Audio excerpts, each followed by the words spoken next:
Brandon Love Sports TV. I'm doing my second wrestling video. Y'all seem to be liking these, so I'm going to keep doing these.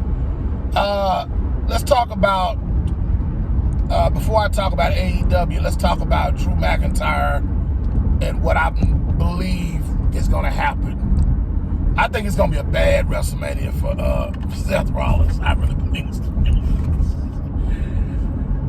But you know what? This could happen. Now, there's two outcomes I think could happen. Either way, Damien Priest is going to come out the World Heavyweight Champion. I'm going to explain why I know this is going to happen. Damien Priest, he's going to lose his first match.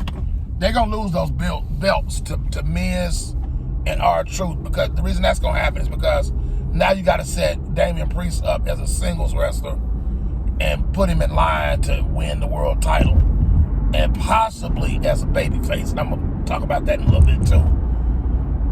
What's going to happen is, what I see happening in that match is Seth Rollins is going to, of course, I've said this. I said this in my last video. It's no question, Seth Rollins and Cody Rhodes are going to lose that tag team title match. That tag team match. And, you know, just to stack the odds against Cody Rhodes, which will set up Roman Reigns turning set up The Rock turning on Roman Reigns in the main event. So they got to lose to make it look like the odds are stacked against Cody Rhodes. And then go back and watch my last video. Seth Rollins is going to, there are two case scenarios. It depends on how you want to book Damien Priest. If you want him to be a baby face, it'll go one way. If you want him to be a heel, it'll go another way. What I see happening is not Cody Rhodes, Drew McIntyre, my man. He's one of my favorite wrestlers in WWE, and I'm glad they're finally giving him the proper booking. And just hope they don't screw this thing up. I love Seth Rollins and I love Drew McIntyre, but I think it's time for Seth to lose that belt. But he might not lose it in the match.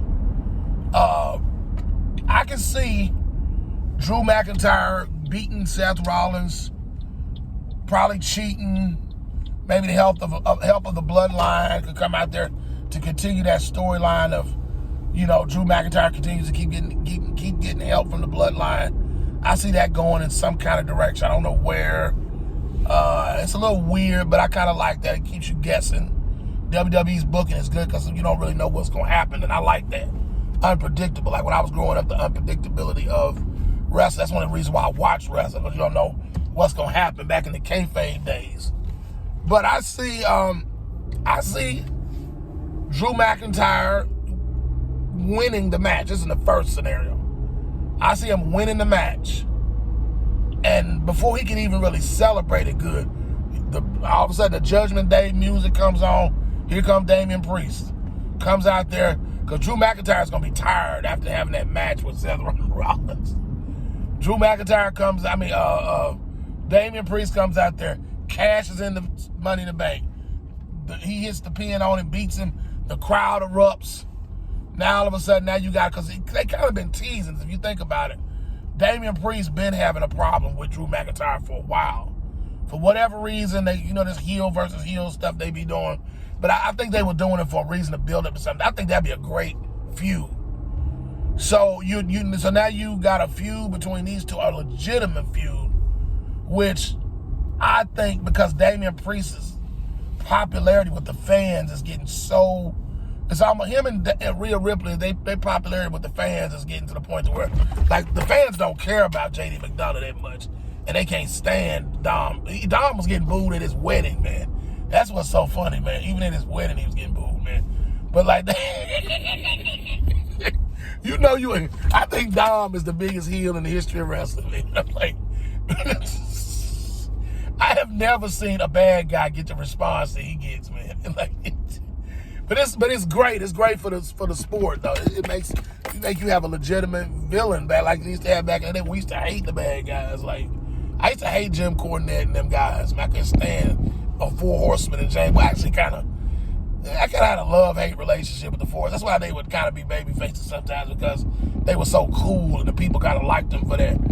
But I remember the majority, like Terry Funk, them dudes, I couldn't stand them dudes, man. Bruiser Brody, I didn't like him, man. None of them guys, man. Gary Hart, all them heel managers and stuff back in the day. But, so now Damian Priest, he's popular with the fans.